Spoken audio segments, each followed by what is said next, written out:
Alrighty, what's up, everybody? Peter Gilmore here for this Friday evening video right here on the Peter Gilmore YouTube Wrestling channel, youtube.com/Peter Gilmore. Thank you all for watching. Make sure you like this video and hit that subscribe button down below. Subscribe to my other channels as well. Links are down below. Links are down below in the description box. Follow me on Facebook and follow me on Twitter and share this video all over the internet. And tap that bell, turn on all my notifications so YouTube can hopefully send my videos out to you and you know when I'm live and when I'm want to do my videos and you can be the first one to watch them. And that's all I gotta say about that. Alright. I'm gonna make this short and sweet. I'm not gonna have a chat for this video. So I'm just gonna make it quick so my battery's kinda low and I don't wanna get up and recharge my battery. So it's gonna make it really quick, so that's that. So ladies and gentlemen, on this Friday evening, May the 15th, 2020, it is time for your late and out-of-date NXT review for May the 13th, 2020 from the Performance Center in Orlando, Florida. That's that. All right, another week of NXT is in the books. The ratings are out, and once again, AEW won, but not by much. But both shows got their lowest viewership of the year. AEW got 654,000 views, and NXT got 604,000 views. So not a lot of people were watching wrestling this week, especially NXT. And I'm surprised with AEW that they got that low, that much. I would have thought that AEW would have would have destroyed WWE. I would think it would have got maybe 700 to near 800,000 views, and right now they're pulling just around 600 to 800,000, sometimes 900,000 if they get lucky. But I don't understand what the thing is. Is wrestling that boring? Well, we all know WWE is boring. I mean, but AEW's was that bad this week? I don't think so. I don't think AEW was that bad this week. It was pretty good. And if you haven't watched my AEW review, check it out down below. Or go a video bot. Go click the next video before this, and that's that. Go on my channel, click the video before this one, and that's that. So I don't understand the rating situation. I really don't. I don't know. People just bored out of their fucking minds with wrestling. They don't care anymore. I think it's because there's no fans, but that's probably why the ratings suck, because there's no fans in the stands. But AEW might have had fans this week, and I assume they're gonna have fans at Double or Nothing next Saturday. I hope they do, but we'll see what happens with that. And with WWE, I don't know if they're gonna have fans in the stands, for NXT or for their or for Takeover coming up in a couple weeks, for Takeover in Your House on June the 7th. I don't know if it's gonna be an empty arena, or they're gonna have a few fans in there, or just what they're gonna do. So who knows? But we'll see what happens with that, and we're gonna move on from there. All right, ladies and gentlemen, let's get to NXT. And NXT was a pretty decent show. We had a tag title match, and then we had some cruiserweight title tournament action. I had a pretty decent main event, but we move on from it. So we start the night off with the tag team titles. We had the original Bro, Matt Riddle and Timothy Thatcher taking on Imperium, Marcel Barthel and Fabian Aichner. Wasn't a bad match for what it was. When Matt Riddle did his entrance, he almost kicked Thatcher right in the face. Got to do your entrance better there, Matt, but this is what it is. So, match was all right. Starts off with, I'll see how much power I got here. I think I shut off enough. food outside? I'll check it in a little bit. I need the big computer. Can you turn it on? Well, I'm kind of busy right now. Why? Doing what? I'm doing a video. Are you almost done? I'm going to be done in a little bit. All right. Sorry about that. They start right away. Thatcher controls with Barthel, and they go into some unique counters. And then Thatcher delivers some ground and pound, follows with an armbar, so Barthel made the ropes. Aichner comes in, and he starts beating up on Thatcher. Thatcher comes back, tags in Matt Riddle, and then Aichner hits a tackle, but Riddle battles back with some suplexes. Then he hits a penalty kick, which was good. And goes to the Boton and misses that as they go to break. Come back. Imperium has control on Matt Riddle. They hit a dropkick combination as they go back and forth with textbook tag team wrestling 101. And really isolate Matt for a while. And then Riddle hits a knee strike and then a head kick and tosses Marcel Barthel into Timothy Thatcher, which didn't sit well with Thatcher as he is pissed. And he was right there for the tag, and Thatcher was going up the ramp, not happy. And Riddle's like, "Where you going, bro?" And Thatcher's like, "Fuck you, I'm out of here." And Riddle is pissed off. He's beside himself. And this is where the end was for Matt Riddle, because Imperium beat the crap out of him. They hit the European uppercut bomb to finish him off, and we have new NXT Tag Team Champions in Imperium. So I believe they are the Grand Slam champions of Tag Team Wrestling. I think Imperium were the NXT UK Tag Team Champions at one point. I could be wrong on that, but they've held both belts so far. If they have it, they're probably going to soon, but it is what it is. So, match was alright. I gave it 2.5 out of 5 stars. So, looks like we're going to get, I kind of figured that Riddle and Thatcher were going to break up because they weren't even getting along. I was hoping that Pete Dunne would come back and kind of make this a triple threat Evolve match, but who knows when Pete Dunne's going to come back, with this fucking virus going around. And that's that. Then we move on from there. That's that. So we got new tag champs, and we move on. All right, then we get to Tegan Knox and Indy Hartwell. Wasn't anything to write home about. Kind of a quick match. Tegan was in control for a little bit. Indy got some offense in, but in the end, Tegan hits a high-cost body and then the shiniest wizard to get the win. So Tegan gets the win. Whoop-de-damn freaking-doo. Gave it 2 out of 5 stars on that stuff.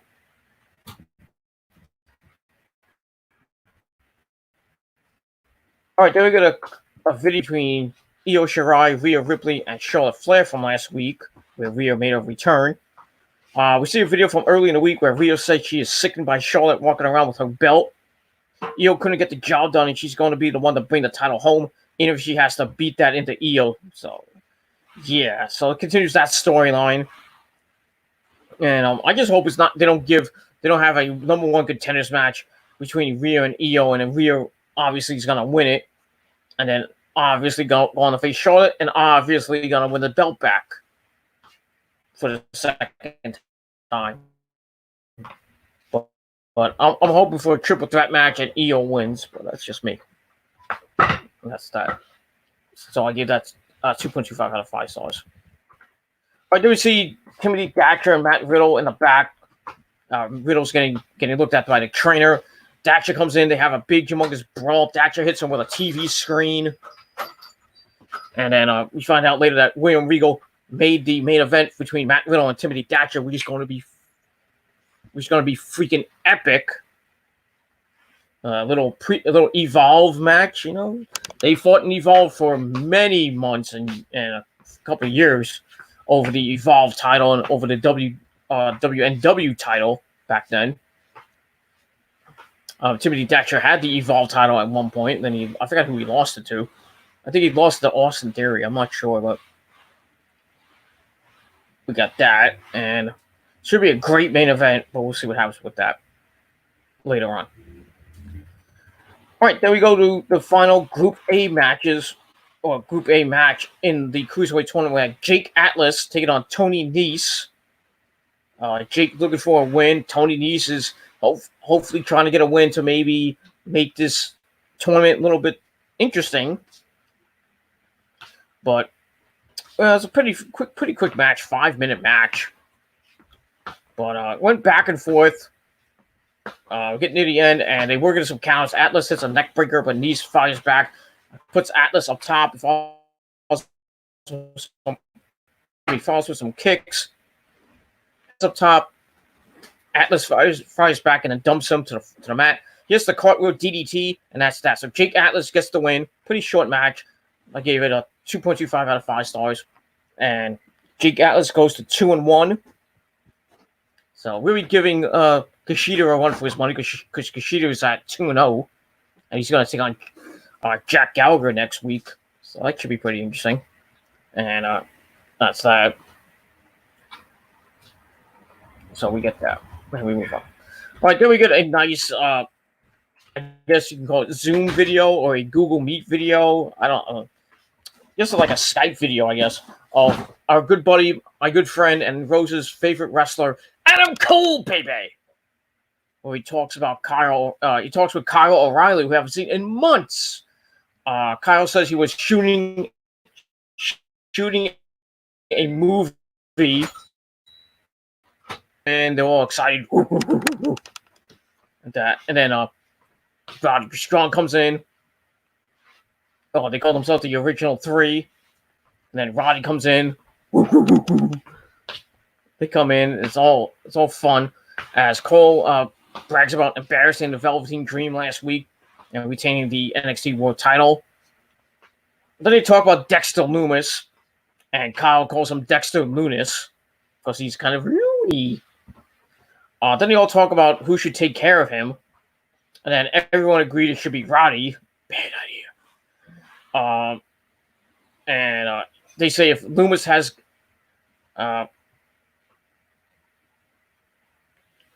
if Lumis can't have a good outing with Roddy, it's time to cut bait, whatever that means.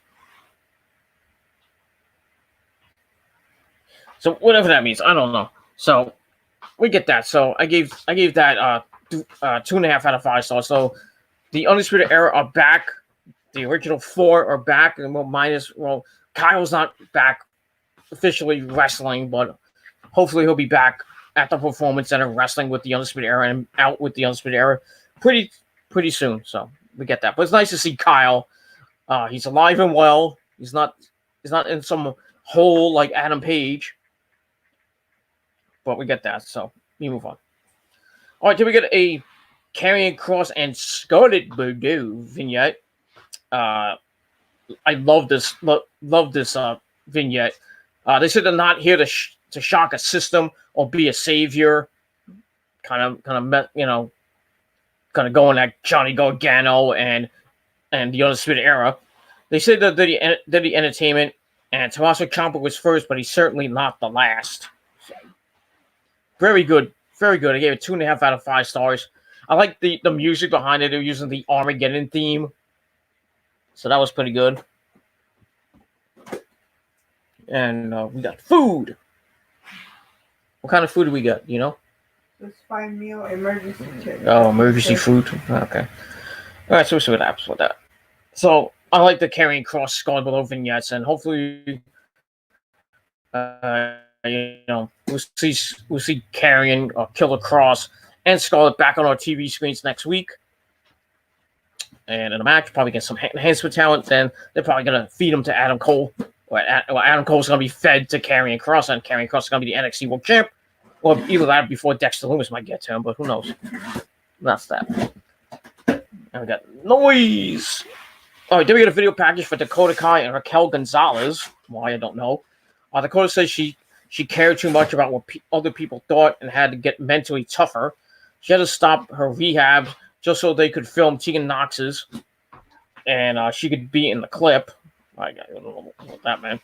She only returned to be in the shadows of Tegan, and they mentioned War Games happening where Dakota Kai turned on Tegan and beat her up, and that felt good to take her out. Then a takeover Portland was her night, not Tegan's, because Raquel Gonzalez debuted and almost killed the freaking chokeslam bomb that supposedly was supposed to go through the table, but like Tegan Knox had her back hit the fucking table really hard, almost her head got crushed in. Oh, disgusting. She says she's the that Raquel says she's the only woman Dakota can trust, and they're going to hurt a lot of people, even Rosa. I don't know. We'll see what happens. So that was a nice little promo from them, and that was that. So we move on from there. All right, then we get Isaiah Scott. Swerve Scott says if he loses tonight, he's out of the tournament. He said that his confidence is high and he feels untouchable right now. He will beat Jack Gallagher and protect the host. And that's that. So you got 2.25 out of 5 stars. All right, I'm going to move through these next things quickly. We had DX, Triple H, Shawn Michaels, Jesse James. They talk about the 25th anniversary of In Your House, which started in 1995, which had some pretty decent pay-per-views. In Your House, A Cold Day in Hell, stuff like that. So this year's the 25th anniversary. And Triple H says on June the 7th, NXT will deliver their next takeover show called In Your House. And I know I have 10% left on my thing, so I'm going to get this quickly. So that's nice. So In Your House is back with NXT, and I think it's going to be a great show. But we move on from there. All right, then we get to Cameron Grimes and Finn Balor. Before that, Damian Priest arrives in his battle with a nightstick, which allowed Cameron Grimes to get the win with the cave-in. So match was pretty decent. Went back and forth, and then Damian Priest had to ruin the ending, but it is what it is. Match was pretty good. I gave it 3 out of 5 stars. So I guess we're gonna get a Finn Balor with Damian Priest feud, which could be good. And that's that. Afterwards, Priest hits Finn with a reckoning on a chair, and reveals he attacked him a few weeks ago. So we got that. We'll see what happens with that as we go into next week. All right, then we get the Group B action in the Cruiserweight title tournament. We had Jack Gallagher defeat Isaiah Swerve Scott with the forearm, knocked Isaiah Swerve right out. So he's knocked out of the tournament too. Jack Gallagher is still mathematically in the tournament, but we'll see what happens. So he gets the win. Match he gave, which was kind of quick, like a 3.5 minute match. So I gave it 2 out of 5 stars. Wasn't anything to write home about. I don't like these cruiserweight matches lasting 5 minutes or less. It just takes the purpose out of it, because it is what it is. All right, then we get Kaden Carter defeating Aaliyah. Robert Stone came out and I guess was trying to recruit her, but caused a distraction. And Kaden Carter locked in a death lock on Aaliyah, and Aaliyah tapped out. That was that. So the ever-growing Aaliyah, Robert Stone, Chelsea Green storyline continues on. But Kaden Carter gets the win. That's pretty nice. So I give the match 2 out of 5 stars. And that was that. Let me move on from there. All right, then we get Dinner at the Garganos. And Johnny puts over his wife for being a ninja. Or beating a ninja. And says he beat a 7'8" Dominik Dijakovic. Then they watch clips of them winning. Johnny calls himself a stud. And says that if he took Keith Lee to the limit, things get black and white in slow motions. Johnny says that mentioning their names will get you hurt. Candice is annoyed that Mia Yim gets a match with Charlotte, while she only got Casey Catanzaro. Johnny calls her a ninja and a warrior, which Candice kind of denies that. But they agree that Casey is American, so Candice calls Casey an example. Johnny focuses on Keith Lee again, saying the glory stuff is just a fancy catchphrase, and that people will bleed him dry before moving on to the next flavor of the month. So I guess we're getting a Keith Lee, Johnny Gargano feud over the NXT North American titles, but we'll see what happens with that. And we move on. All right, this coming Wednesday night, we got Kushida versus Drake Maverick in the Cruiserweight tournament. We also have Akira Tozawa and El Hijo del Fantasma And we have Io Shirai and Rhea Ripley. That should be a pretty good match. I hope that's the main event, but we shall see what happens with that. I know that. And I'm going to get this out real quickly. All right, then we get to the main event. Timothy Thatcher, Matt Riddle. Matt Riddle gets the win after a 1922 schoolboy cradle. So he gets the win. Match I gave 3 out of 5 stars. It was very good. And afterwards, Thatcher locks on the armbar again to close the show. And that's that. And I